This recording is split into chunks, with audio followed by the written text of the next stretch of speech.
আল্লাহ আমার রব, এই রবি আমার সব। দামে দামে তন মনে তারি অনুভব। তোমার দুনিয়াতে আমি যেদিকে তাকাই, অথই নিয়ামতে ডুবে আছি সবাই।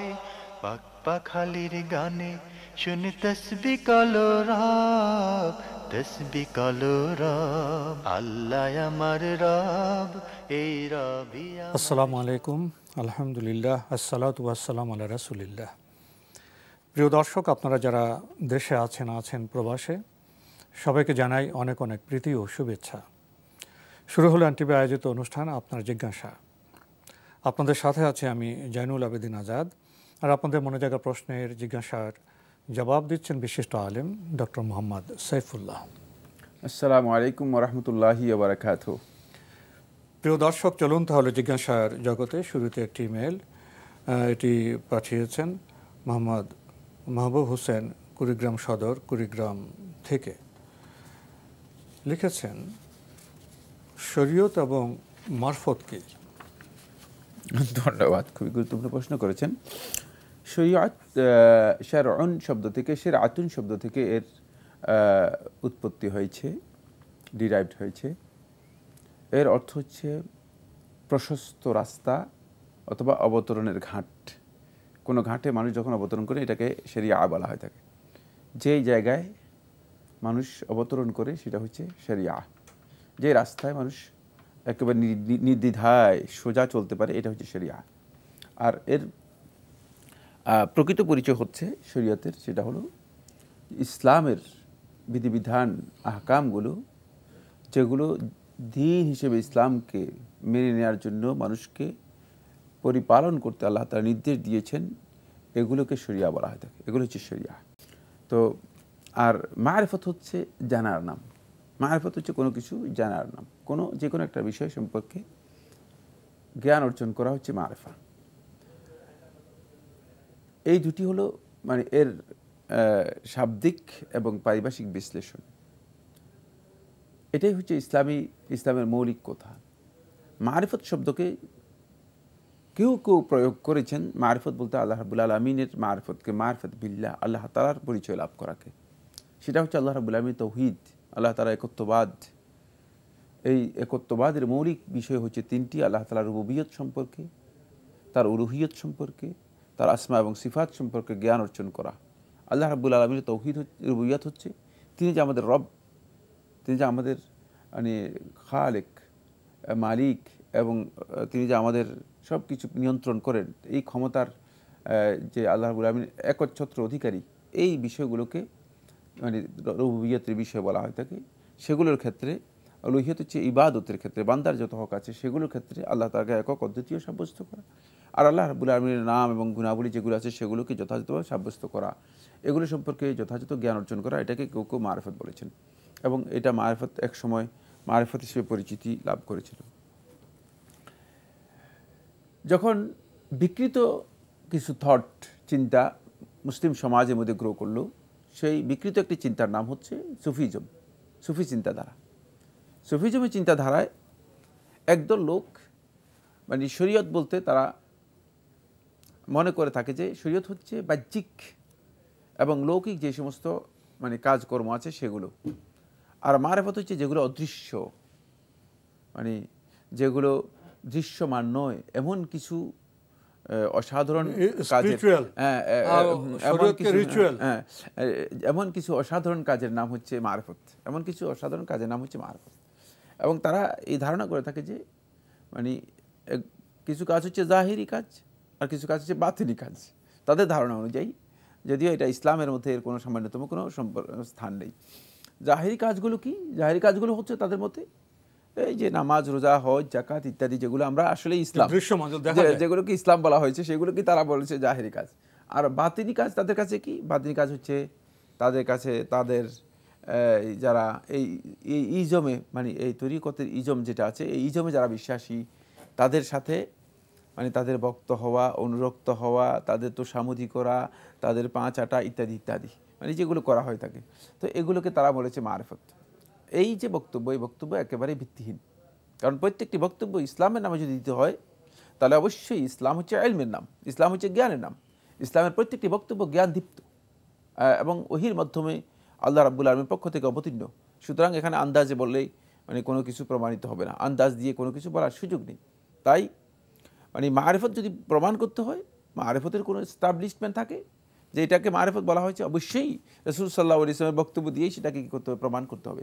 কিন্তু রাসূলুল্লাহ সাল্লাল্লাহু আলাইহি ওয়াসাল্লাম বক্তব্য অথবা কোরআনে কোনো আয়াতের মাধ্যমে, বক্তব্যের মাধ্যমে তারা এই মারিফত, যে মারিফতের পরিচয় তারা দিয়েছে, এই মারিফতের কোনো পরিচয় তারা দিতে পারবে না, এই মারিফতের কোনো পরিচয় দেওয়ার সুযোগ নেই। বরং আমরা জানি যে ইসলামকে যদি পরিচয় করে দেওয়া হয় তাহলে আমরা ইসলামকে রাসূলুল্লাহ সাল্লাল্লাহু আলাইহি ওয়াসাল্লাম যেভাবে পরিচয় করে দিয়েছেন সেই তিনটি স্তরে ইসলামকে পরিচয় করে দিতে পারি। একটা হচ্ছে আল ইসলাম, আর হচ্ছে আল ইমান। প্রথম গ্রেড হচ্ছে ইসলাম, তারপরে দ্বিতীয় গ্রেড হচ্ছে আল ইমান, তারপরে তৃতীয় গ্রেড হচ্ছে আল ইহসান। এটাকেই রাসূলুল্লাহ সাল্লাল্লাহু আলাইহি ওয়াসাল্লাম দিন বলেছেন। এই তিনটির সমন্বয়, যে এই তিনটি স্তরের পরিপূর্ণতা হচ্ছে দিন, রাসূলুল্লাহ সাল্লাল্লাহু আলাইহি ওয়াসাল্লাম হাদিসের মধ্যে বলেছেন। সুতরাং এখানে এমন কোনো স্টেজ নেই, যদি কোনো স্টেজ থাকতো অবশ্যই রাসূলুল্লাহ সাল্লাল্লাহু আলাইহি ওয়াসাল্লাম সেটা পরিচয় করে দিতেন। তাই মারিফত নামে যে নূতন আবিষ্কৃত বক্তব্য সুফিজমে দেওয়া আছে, এগুলোর কোনো ভিত্তি কোরআন এবং হাদিসে নেই। প্রিয় দর্শক, আমরা জানলাম ইসলাম পালন করতে হলে আমাদের আল্লাহ এবং রাসূলের বাণীর আলোকে ইসলাম পালন করতে হবে। কোনো ব্যক্তি বা গোষ্ঠীর বিশেষ কোনো মতবাদের মাধ্যমে ইসলাম পালন করা যায় না, এই সত্য আমরা উপলব্ধি করলাম। আরও লিখেছেন, অজুর সময় কারোর সাথে কথা বললে কি সমস্যা হবে? না, উজুতে কথা বলা জায়েজ। সুতরাং যেহেতু আল্লাহ সুবহানাহু ওয়া তাআলা তার রাসূলের মাধ্যমে উজুতে কথা বলতে অনুমোদন দিয়েছেন, কারণ উজু কোনো সালাত নয় যে উজুর মধ্যে কথা বলা যাবে না, সেক্ষেত্রে উজুতে কথা বললে কোনো সমস্যা নেই, কথা বলা জায়েজ রয়েছে। কিন্তু কেউ যদি মানে নিয়মিত মানে উজুতে মানে কনসেন্ট্রেশনের জন্য, যাতে করে কোনো মানে কাজ ভুল না হয়, এই জন্য যদি কেউ কথা না বলেন, সেটা তার ব্যক্তিগত বিষয় হতে পারে। কিন্তু উজু শুদ্ধ হওয়ার জন্য অথবা পরিপূর্ণ হওয়ার জন্য কথা না বলা শর্ত, এই কথাও কোনো আলেম ইতিপূর্বে বলেন নাই। কোনো প্রয়োজন হলে কথা বলতে পারবেন। আরও লিখেছেন, অজুর সময় মনের ভুলে যদি কোনো অঙ্গ 3 বারের স্থলে 2 বার বা 4 বার ধৌত করা হয়, তবে কি অজু হবে না? হ্যাঁ, ভুলবশত হলে উজু হয়ে যাবে, কোনো অঙ্গের কোনো অংশ শুকনো থাকলে উক্ত অঙ্গ 4 বার ধৌত করা যাবে কি?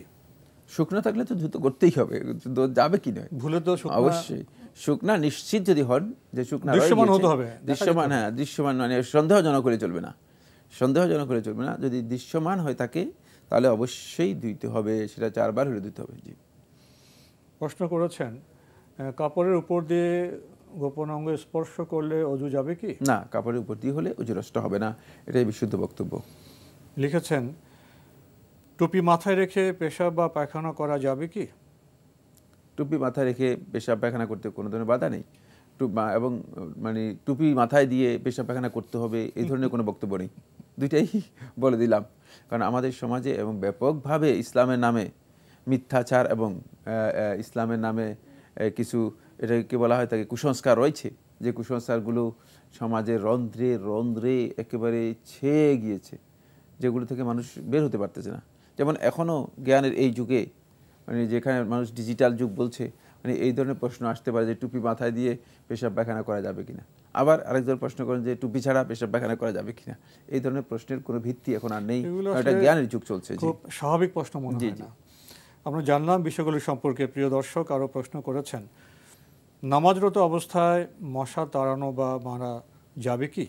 তো মশা এসে যদি আপনাকে মশা এসে কামড় দেয় অথবা মশা আপনাকে কষ্ট দেয়, তাহলে ডেঙ্গু মশা হয়, জি, আর ডেঙ্গু হয়, এটা আপনার জন্য জায়েজ রয়েছে। কারণ নামাজরত অবস্থায় যদি কোনো মুজি, কোনো আঘাতকারী, কোনো কষ্টদানকারী কোনো কিছু যদি কাউকে কষ্ট দেয়, সেটাকে দূর করা তার জন্য ওয়াজিব, শুধু জায়েজ নয়, সেটা তার জন্য ওয়াজিব।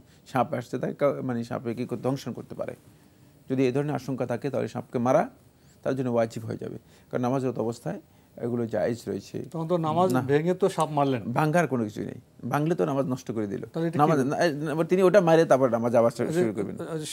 সাপ মারলেন, মশা মারলেন, এ থেকে নামাজ ভাঙবে না, না, নামাজ নষ্ট হবে। তাহলে বিপদ মুক্ত হয়ে যেখানে ছিলেন ওখান থেকে নামাজ শুরু করবেন। হ্যাঁ, নামাজ ভেঙে, এই কথাটি, এটা আমাদের সমাজে নামাজ ভাঙলে কিন্তু নামাজ শেষ হয়ে গেছে। নামাজে যদি কোনো কারণে ভাঙার তো কারণ থাকবে। নিয়তে কোনো ফাস্ক করে তাহলে তার নামাজ বাতিল হয়ে যাবে, কিন্তু তিনি নামাজ ভাঙবেন না, তিনি সাপ মেরবে তারপরে নামাজ আবার শুরু করবেন। তিনি নামাজের মধ্যেই আছেন, ভাষা মানবেন, নামাজের মধ্যেই আছেন, কিন্তু ক্ষতিকর হওয়ার কারণে এই কাজগুলো করার অনুমোদন আছে, এটা করা যায়, অনুমোদিত। যে অবস্থা থেকে তাকে বাঁচতে হবে, ওই অবস্থা থেকে শুরু করবেন। জি জি। আমরা খুবই গুরুত্বপূর্ণ বিষয়ে অবগত হলাম। প্রিয় দর্শক লিখেছেন, অফিসে ঊর্ধ্বতন হিন্দু কর্মকর্তা বা সহকর্মীদের আদাব জানানো বা জবাবে আদাব বলা যাবে কি? হিন্দুদের সাথে কুশল বিনিময় করার উপায় কি? আদব বলাও যায়, আদব দেওয়াও যায়, দুটোই জায়েজ। আর কৌশল বিনিময় কিভাবে, কেমন আছেন, ভালো আছেন, খোঁজ খবর জিজ্ঞেস করবেন, মানে আপনি সুস্থ আছেন কিনা, আপনার কোনো সমস্যা আছে কিনা, ইত্যাদি ইত্যাদি। কৌশল বিনিময়ের জন্য মানে তাদেরকে যে কুর্নিশ করতে হবে, এটা গড় করতে হবে, তাদের পায়ে সালাম করতে হবে, এগুলো দরকার নেই, এগুলো তো প্রয়োজন নেই। কিন্তু কালচারাল যে দিকগুলো আছে, আদব বলতে কোনো ধরনের বাধা ইসলামী শরীয়তে নেই, জায়েজ রয়েছে। আমরা খুবই গুরুত্বপূর্ণ বিষয়ে অবগত হলাম। ভাই মোহাম্মদ মাহবুব হোসেন, আপনি আরও লিখেছেন, নামাজ শেষে সুবহানাল্লাহ, আলহামদুলিল্লাহ, আল্লাহু আকবার কতবার বলতে হবে? প্রত্যেকটি আমল 10 বার করে নাকি 33 বার করে? কোন কোন ওয়াক্তের ক্ষেত্রে এই আমল করা যাবে এবং এর ফজিলত কি? ধন্যবাদ, খুবই গুরুত্বপূর্ণ প্রশ্ন করেছেন। 5 ওয়াক্ত সালাতের জন্যই এটি বিধান। এই আজকারগুলো খুবই গুরুত্বপূর্ণ। 1 নম্বর হচ্ছে, এই আজকারের মধ্যে 4টি ধরন রয়েছে, সেটা আপনাকে জেনে নিতে হবে। আমরা একটি ধরনের কথা বলছি, সেটা হলো যে 33 বার সুবহানাল্লাহ, 33 বার আলহামদুলিল্লাহ, 34 বার আল্লাহু আকবার 100 বার শেষ করলেন, অথবা 33 বার সুবহানাল্লাহ, 33 বার আলহামদুলিল্লাহ, 33 বার আল্লাহু আকবার, শেষবার লা ইলাহা ইল্লাল্লাহু ওয়াহদাহু লা শারীকা লাহু লাহুল মুলকু ওয়া লাহুল হামদু ওয়া হুয়া আলা কুল্লি শাইইন কাদির। এটা আপনি পড়লেন। এটা হলো একটা দুইটি ধরন বললাম। এর ফজিলত কি? রাসূলুল্লাহ সাল্লাল্লাহু আলাইহি ওয়াসাল্লাম ইরশাদ করেছেন, যদি কেউ এই আজকারগুলো নিয়মিত করে, তাহলে তার জন্য তার কাজে সহযোগিতার জন্য তার খাদিম, একজন খাদিম যদি প্রতিদিন তার কাজের সহযোগিতা করার সে প্রয়োজন মনে করে, ওই খাদেম রাখার চেয়েও তার জন্য অনেক উত্তম হবে। আল্লাহ রাব্বুল আলামিনের পক্ষ থেকে সেই সহযোগিতা, সেই মর্যাদা লাভ করতে পারবে। কোনো কোনো রিওয়ায়াতের মধ্যে এসেছে, রাসূলুল্লাহ সাল্লাল্লাহু আলাইহি ওয়াসাল্লাম বলেছেন যে আল্লাহ সুবহানাহু ওয়া তাআলা তার গুনাহগুলো ক্ষমা করে দিবেন, যদিও তা সমুদ্রের ফেনার মতো হয়। এখানে অনেকগুলো ফজিলত রয়েছে, 2টি ফজিলত বললাম। আমরা খুবই গুরুত্বপূর্ণ বিষয়ে অবগত হলাম। প্রিয় দর্শক, আমাদের হাতে আরও একটি ইমেল, যিনি পাঠিয়েছেন নাম প্রকাশে অনিচ্ছুক, লিখেছেন, কাউকে তুই বলে সম্বোধন করা কি ইসলামী শিষ্টাচার বহির্ভূত, নাকি সম্পর্ক বুঝে তুই বলা জায়েজ রয়েছে? তুই বলাটা ইসলামী শিষ্টাচার বহির্ভূত নয়, যদি কোনো এটাকে কি বলা হয়, সম্পর্কে না, যদি কোনো লোকজ প্রচলন সেটাকে সমর্থন করে। কিন্তু যেই সমাজে, খুব ভালো করে খেয়াল রাখতে হবে, যেই সমাজে কোনো একজন ব্যক্তিকে গিয়ে বৃদ্ধ ব্যক্তিকে তুই বলে সম্বোধন করলে সেটা বেয়াদবি বুঝায়, এটা অবশ্যই শিষ্টাচার লঙ্ঘন। কিন্তু এলাকার প্রচলন বিভিন্ন এলাকায় কোনো কোনো এলাকায় তুই বলতেছে, কোনো কোনো এলাকায় সে বলে। তো সুতরাং যে এলাকায় সে বললে গুনাহ নেই বলতে বাহ্যিকভাবে কোনো ধরনের দৃষ্টিকটু হয় না অথবা শ্রুতিকটু হয় না, সেক্ষেত্রে সেখানে প্রচলন হিসেবে চলবে। কিন্তু যেখানে দৃষ্টিকটু হয় সেখানে এটা ব্যবহার করা উচিত নয়। তবে কোনো সন্দেহ নেই, একজন সত্যিকার ভদ্র শালীন ব্যক্তির জন্য উচিত নয় এমন কোনো শব্দ, ওয়ার্ড ব্যবহার করা যেগুলো তার শালীনতাকে কলুষিত করে অথবা তার ভাষাগত সৌন্দর্যকে লঙ্ঘন করে, নষ্ট করে। আমাদের হাতে একটি চিঠি, যিনি পাঠিয়েছেন নাম প্রকাশে অনিচ্ছুক। আগের চিঠি আপনার আরও কিছু প্রশ্ন রয়ে গেছে। আপনি লিখেছেন, রোজা করলে আমরা কি কারণে সেহরি খাচ্ছি তা তো জানি, সেটাই কি রোজার নিয়ত হবে, নাকি সেহরি খাওয়ার পর মনে মনে আবার নিয়ত করতে হবে রোজার জন্য? না, আলাদা করে নিয়ত করার প্রয়োজন নেই, না, খুব প্রয়োজন নেই। আপনি যেহেতু সেহরি খাচ্ছেন সিয়ামের জন্য, সুতরাং আপনার অন্তরের মধ্যে এই বিষয়টি স্পষ্ট হয়ে গেছে, এর জন্য নিয়ত মুখে উচ্চারণ করার কোনো প্রয়োজন নেই। লিখেছেন, আমাদের এখানে ওয়াক্ত হওয়ার অনেক পরে আজান হয়, মহিলারা কি ওয়াক্ত হলেই নামাজ পড়বে নাকি আজান হওয়ার পর নামাজ পড়বে? না, ওয়াক্ত হওয়ার পরই সালাত আদায় করতে পারবে, আজান হওয়া শর্ত নয়। কিন্তু যদি আজানের জন্য অপেক্ষা করে তাও জায়েজ আছে, না জায়েজ নয়। আজান হওয়ার পরে, কারণ অনেক সময় ওয়াক্ত তো আর মানুষের এখন বর্তমানে অবশ্য ঘড়ি এবং ডিজিটাল হওয়ার কারণে সব জিনিস মানুষের কাছে স্পষ্ট হয়ে গিয়েছে, কিন্তু অনেক সময় আগে এইটা ছিল না। কারণ আগে তারা আজানের জন্য অপেক্ষা করতো, টাইম মানে ওয়াক্ত সলাতের ওয়াক্ত হয়েছে কিনা অনেক সময় বোঝা যায় না। সেক্ষেত্রে সলাতের ওয়াক্ত যদি জানা থাকে তাহলে সলাত আদায় করলেই হয়ে যাবে, বাকি আজানের জন্য অপেক্ষা করা জায়েজ আছে না জায়েজ নয়। আমরা জানলাম বিষয়গুলি সম্পর্কে। প্রিয় দর্শক আরও লিখেছেন, আজান ও একামতের মাঝে দোয়া কবুল হয়, মহিলারা তো অনেকে আগেই নামাজ পড়েন, তাহলে কি তারা আজানের পর দোয়া করতে পারবে না নিজের জন্য? আজানের পরে দোয়া করতে পারবে, কোনো অসুবিধা নেই, দোয়া করতে পারবে না কেন, পারবে অবশ্যই। আমরা জানলাম বিষয়টি সম্পর্কে। প্রিয় দর্শক আরও লিখেছেন, রব্বানা আতিনা ফিদ দুনিয়া ... রব্বানা ফাগফির লানা জুনুবানা ... এসব দোয়া সেজদায় বা সালাম ফেরানোর আগে পড়া যাবে? জি, আপনি রব্বানা আতিনা ফিদ দুনিয়া হাসানাহ ওয়া ফিল আখিরাতি হাসানাহ ওয়া কিনা আযাবান নার, রব্বানা যালামনা আনফুসানা ওয়া ইল্লাম তাগফির লানা, এই দোয়াগুলো আপনি সিজদা এবং সালাম ফিরানোর আগে পড়তে পারবেন। জি, আমরা বিষয়গুলো সম্পর্কে অবগত হলাম। প্রিয় দর্শক, আমাদের হাতে একটি ইমেল, এটি পাঠিয়েছেন মোহাম্মদ হানিফ। আগের ইমেল আপনার আরেকটি প্রশ্ন রয়ে গেছে। আপনি লিখেছেন, কাবা ঘরের সরাসরি নামাজ টিভিতে দেখার সময় যদি সেজদা শুনি, তাহলে কি সেজদা দিতে হবে? সিজদা শুনি বলতে কি বুঝাইছে? সিজদা শুনি কাকে বলে? এখানে ওনার বাক্যটা অসম্পূর্ণ। জি, জি, সিজদার আয়াত হতে পারে। ও, সিজদার আয়াত শুনলে অবশ্যই সিজদা দিবেন। জি, সিজদার আয়াত শুনলে সিজদা দিবেন, এটাই বিশুদ্ধ বক্তব্য। আমরা জানলাম বিষয়টি সম্পর্কে। প্রিয় দর্শক, আমাদের হাতে আরও একটি ইমেল পাঠিয়েছেন মঞ্জুরা সরকার। লিখেছেন, আমার সাদা স্রাবের সমস্যা আছে। সাদা স্রাব বের হওয়ার পর কি আমি এক অজু দিয়ে কয়েক ওয়াক্ত নামাজ পড়তে পারবো? বাইরে থাকলে বারবার অজু করা সমস্যা হয়ে যায়। না, বারবার উজু করতে হবে না। যদি আপনি এক ওয়াক্ত সালাত আদায় করতে পারবেন, মানে কয়েক ওয়াক্ত পারবেন না? কয়েক ওয়াক্ত কীভাবে পড়বেন? এক ওয়াক্ত পড়তে পারবেন। জি, আমরা জানলাম বিষয়টি সম্পর্কে। প্রিয় দর্শক, আমাদের হাতে একটি চিঠি পাঠিয়েছেন নজরুল ইসলাম, যাত্রাবাড়ি, ঢাকা থেকে। লিখেছেন, আপনাদের অনুষ্ঠানের জন্য আমরা কৃতজ্ঞ। একটি প্রশ্নের উত্তর দিলে খুশি হব। আলেমগণ সর্বদা বলেন যে বিপদে পড়ে সুদী ব্যাংকে চাকরি করা এবং সুদে লোন নেওয়া যেতে পারে, তাহলে বিপদে পড়ে ঘুষ খাওয়া, সরকারি সম্পদ লুটপাট করা যাবে কি? ধন্যবাদ। আলেমদের ব্যাপারে আপনি একটু সর্বদা কখন, সর্বদা অর্থ কি? সর্বদা এই কথা বলেন? আমি জানি না কোথায় বলেন। সরকারি সম্পদ লুটপাট করা, দুর্নীতি করা, এগুলো হারাম। এটা তো আলেমরাই বলেন শুধুমাত্র, আর কেউ বলেন না, ঠিক না? এটা আলেমরা আর কেউ বলেন, আমি এটা জানি না। সুতরাং আপনি কেন আলেমদের প্রতি এত রাগান্বিত হয়েছেন সেটাও আমি জানি না। বাকি আপনার এই বক্তব্য একেবারেই আমি মনে করে থাকি যে সঠিক নয়, যথার্থ নয়। আলেমগণ মানে লুটপাট, দুর্নীতি, এগুলোর বিরুদ্ধেই তো আলেমরা কথা বলেন। বাকি আলেমদের প্রত্যেকেরই তার সীমাবদ্ধতা আছে, মানে সময় সুযোগের বিষয় রয়েছে। মানে সবাই তো সব কথা সব জায়গায় বলতে পারে না। মানে আপনিও কি সব জায়গায় সব কথা বলে ফেলতে পারেন? প্রশ্নই আসে না। সুতরাং কথা বলার মানে সেই সুযোগ, স্কোপ থাকতে হবে। যেখানে যতটুকু যার কাছে সামর্থ্য রয়েছে ততটুকু অনুযায়ী তিনি কথা বলবেন। খেয়াল রাখতে হবে যে মানে প্রতিবাদ করতে গিয়ে নিজেই যদি প্রতিহত হয়ে যান, তাহলে এটাকে প্রতিবাদ বলা হয় না। প্রতিবাদের জন্য অবশ্যই একজন ব্যক্তিকে বুঝতে হবে যে আমি প্রতিবাদ করি, সেই প্রতিবাদটুকু আমার মানে প্রতিবাদের সুর এবং ভাষা দুইটাকে আমি যাতে ঠিক মতো রাখতে পারি, টিকিয়ে রাখতে পারি, সেই চেষ্টা করতে হবে। সুতরাং এক্ষেত্রে আলেমরা অবশ্যই তাদের বিবেচনা অনুযায়ী কথা বলেন, কোনো সন্দেহ নেই। বাকি যদি কোনো আলেম ভুল বলে থাকেন সেটা অবশ্যই তার ওই ব্যক্তির সাথে সম্পৃক্ত। এটা ইসলামের সাথে কোনো আলেমদের কোনো বক্তব্য ইসলাম এর জন্য দায় বহন করবে না, সেটা ব্যক্তি সে দায় বহন করবে। জি, আলেমরা যখন কোনো প্রশ্নের জবাব দেন তাহলে তার ব্যাখ্যা করেন, অবশ্যই একটি শব্দ উচ্চারণ করেন। যেমন একটি প্রশ্ন সুদী ব্যাংকে চাকরি, অনেক সময় এরকম প্রশ্ন আমাদের কাছে এসছে।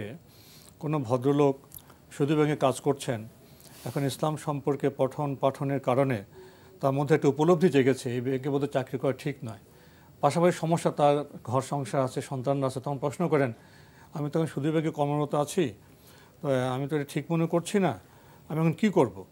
তখন হয়তো অনেক আলেম এভাবে বলেন যে আপনি অন্যত্র যাওয়ার চেষ্টা করেন, যাওয়ার আগে আপনি না অন্য কোনো চাকরি না বলে আপনি এখানে অব্যাহত রাখতে পারেন এবং একটা ব্যাখ্যা দেওয়া হয়। তো ওই ব্যাখ্যার এই কথা তো এক কথা না, উনি কি সুদী ব্যাংকে চাকরি করার কথা বলছেন? আলেমগণ যখন ফতোয়া দেন তখন মানে আলেমরা কথাগুলো বলেন শরিয়ার দৃষ্টিতে, আর উনি যে কথা বলতেছেন এটা হচ্ছে প্রবৃত্তির দৃষ্টিতে। দুইটার মধ্যে পার্থক্য রয়েছে। প্রবৃত্তির দৃষ্টিতে বক্তব্য দেওয়া একটি, আর শরিয়ার দৃষ্টিতে বক্তব্য দেওয়া আরেকটি। খেয়াল রাখতে হবে যে কোনো একজন ব্যক্তি যদি সুদী ব্যাংকে চাকরি করেন, খুব ভালো, মানে এই উদাহরণটি আমি আবার রিপিট করছি এই জন্য যে তার মানুষ বুঝতে পারে। কোনো একজন ব্যক্তি সুদী ব্যাংকে চাকরি করে, সুদী ব্যাংকে চাকরি ছেড়ে দিয়ে সে চুরি করা তার জন্য উত্তম হবে? দুনিয়ার কেউ বলে নাই, দুনিয়ার কোনো আলেমের কথা বলবে না, প্রশ্নই আসে না। আর 2 নম্বর হচ্ছে মানে উনি যে কথাটা বলেছেন, মানে সুদী ব্যাংকে চাকরির কথাটা কি মানে তিনি স্পষ্ট করে বলতে পারবেন যে কোরআন এবং হাদিসের মধ্যে বলা হয়েছে যে সুদী, রাসূল সাল্লাল্লাহু আলাইহি ওয়াসাল্লামের সময় তো ব্যাংকই ছিল না। সুতরাং এই বিষয়গুলো নিয়ে যিনি আসলে অতিরঞ্জন করেন, আমি মনে করে থাকি যে তিনি ইসলাম সম্পর্কে তার অতিরঞ্জনের গণ্ডিতে চলে গিয়েছেন, যেটা জায়েজ নেই। রাসূলুল্লাহ সাল্লাল্লাহু আলাইহি ওয়াসাল্লাম সহিহ বুখারী হাদিসের মধ্যে বলেছেন, হালাকাল মুতানাত্তিউন, অতিরঞ্জনকারী, বাড়াবাড়িকারী ব্যক্তি ধ্বংস হয়েছে অথবা ধ্বংস হোক। সুতরাং এই ধ্বংসের দিকে এই ব্যক্তি ধাবিত হচ্ছেন। এই ধরনের কাজ প্রশ্ন কোনোভাবেই মুসলিম উম্মার লোকেরা করতে পারে না, কারণ যেখানে বাড়াবাড়ি নেই সেটাই হচ্ছে ইসলাম। ইসলাম কোনো দিক থেকে বাড়াবাড়িকে সমর্থন করেনি, যেমনিভাবে ইসলাম ছাড়াছাড়ি অথবা শৈথল্যকে কি করেনি, পছন্দ করেনি। তো আজকে আমাদের এখানে শেষ করতে হচ্ছে। আপনাকে অনেক ধন্যবাদ। আপনাকে অশেষ ধন্যবাদ। প্রিয় দর্শক, আমরা দেখছিলাম এনটিভি আয়োজিত অনুষ্ঠান আপনার জিজ্ঞাসা। আমাদের এই অনুষ্ঠান আপনারা এনটিভি অনলাইনেও দেখতে পারবেন। ভিজিট করুন www.ntvbd.com। এছাড়া ইউটিউবে এবং ভেরিফাইড ফেসবুক পেজে অনুষ্ঠান দেখতে পারবেন। প্রিয় দর্শক, ইসলাম তো মানুষকে মুক্তির সরল পথ দেখায়। আমাদের সমাজ সভ্যতা কোন পথে আছে এটা তো আমাদের উপলব্ধি করতে হবে। এখন এই সমাজের বিরাজমান সভ্যতায়, বিরাজমান ব্যবস্থায় এক ভদ্রলোক ব্যাংকে কাজ করছেন। তিনি ইসলাম সম্পর্কে তেমন জানতেনও না। যখন উপলব্ধি করলেন যে এই কাজটি আমার সুদের লেনদেন ঠিক হচ্ছে না, তাকে তো পথ বাতলে দেওয়া, মুক্তির পথ দেখানো, সেটা তো আলেমদের দায়িত্ব। সেই মুক্তির পথ বাতলানোর বিষয়টিকে উপলব্ধি করতে হবে। আর কোনো আলেম সুদী ব্যাংকে চাকরি করুন এ কথা তো বলে না। এর পার্থক্যকে আমরা বুঝবো না? আসুন আমরা পুরো বক্তব্য জানি, বুঝি এবং চিন্তা করে প্রশ্ন করি। চিঠি লিখুন, প্রশ্ন পাঠান আমাদের ঠিকানায়। পরিচালক আপনার জিজ্ঞাসা, এনটিভি, বিএসসিসি ভবন, 7ম তলা, 102 কাজী নজরুল ইসলাম অ্যাভিনিউ, কারওয়ান বাজার, ঢাকা 1215। ইমেল অ্যাড্রেস আপনার জিজ্ঞাসা @ntvbd.com। প্রিয় দর্শক, মহান আল্লাহ আমাদের সবাইকে নিরাপদে রাখুন, রাখুন শান্তিতে। আসসালামু আলাইকুম। আল্লাহ আমার রব, এই রবি আমার সব, দামে দামে তুন মনে তারি অনুভব। আল্লাহ আমার রব, এই রবি আমার সব।